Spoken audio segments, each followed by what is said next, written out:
एक बार की बात है, एक शहर में एक साहूकार रहता था। उनके घर में पैसों की कोई कमी नहीं थी, लेकिन उनकी कोई संतान नहीं थी, जिससे वे बहुत दुखी रहते थे। पुत्र प्राप्ति के लिए वे प्रत्येक सोमवार का व्रत रखते थे और शिव मंदिर में जाकर पूरी श्रद्धा से भगवान शिव और पार्वती जी की पूजा करते थे। उनकी भक्ति देखकर एक दिन माता पार्वती प्रसन्न हुई और उन्होंने भगवान शिव से उस साहूकार की इच्छा पूरी करने का अनुरोध किया।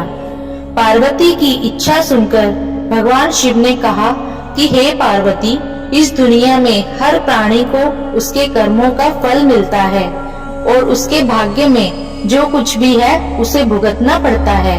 लेकिन पार्वती जी ने साहूकार की भक्ति का सम्मान करने के लिए उसकी इच्छाओं को पूरा करने की याचना की।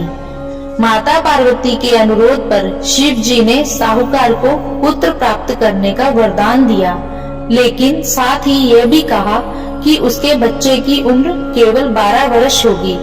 साहूकार माता पार्वती और भगवान शिव की बातचीत सुन रहा था। वह इससे ना तो खुश था और ना ही दुखी। वह पहले की तरह शिव की पूजा करता रहा। कुछ समय बाद साहूकार के एक पुत्र का जन्म हुआ। जब बालक 11 वर्ष का हुआ तो उसे पढ़ने के लिए काशी भेज दिया गया। साहूकार ने बेटे के मामा को बुलाकर ढेर सारा पैसा दिया और कहा कि वह इस बच्चे को शिक्षा प्राप्त करने के लिए काशी ले जाए और रास्ते में यज्ञ करे। जहाँ कहीं भी यज्ञ किया जाता है वहाँ ब्राह्मणों को भोजन कराकर दक्षिणा दी जाती है। इसी प्रकार दोनों मामा भांजा यज्ञ करके ब्राह्मणों को दान दक्षिणा देकर काशी की ओर चले गए। रात के समय एक नगर था जहाँ नगर के राजा की पुत्री का विवाह हुआ था, लेकिन जिस राजकुमार से वह शादी करने वाली थी वह अंधा था। राजकुमार ने इस तथ्य को छिपाने की एक योजना के बारे में सोचा कि उसके बेटे की एक आंख नहीं है।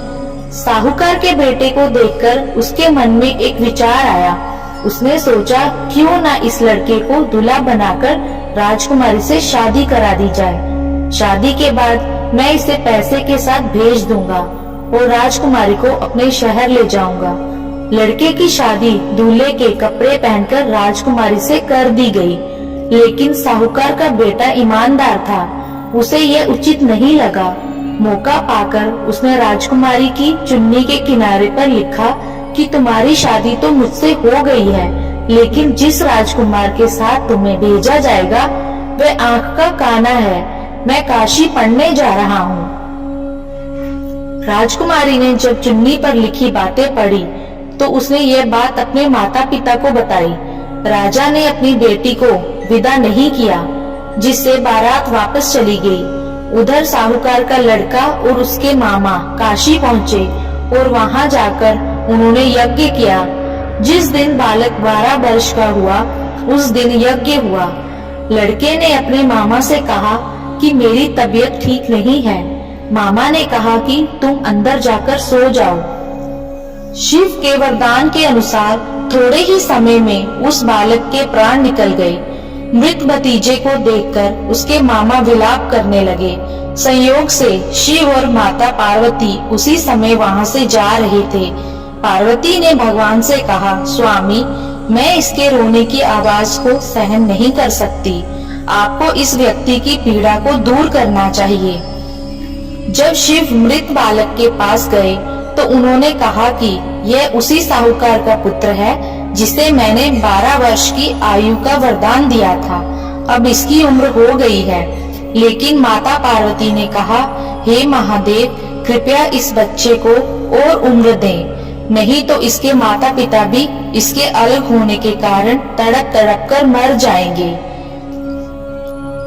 माता पार्वती के अनुरोध पर भगवान शिव ने बालक को जीवित रहने का वरदान दिया। शिव की कृपा से बालक जीवित हो गया। लड़का अपनी पढ़ाई पूरी करने के बाद अपने मामा के साथ अपने शहर चला गया। दोनों उसी शहर पहुँचे जहाँ उनकी शादी हुई थी। उस नगर में यज्ञ का भी आयोजन किया गया। लड़के के ससुर ने उसे पहचान लिया और महल में ले जाकर उसकी देखभाल की। और अपनी बेटी को विदा कर दिया। यहाँ साहूकार और उसकी पत्नी भूखे प्यासे अपने बेटे का इंतजार कर रहे थे। उसने कसम खाई थी कि अगर उसे अपने बेटे की मौत की खबर मिली तो वह भी अपनी जान दे देगा। लेकिन अपने बेटे के जीवित रहने की खबर पाकर वह बहुत खुश हुआ।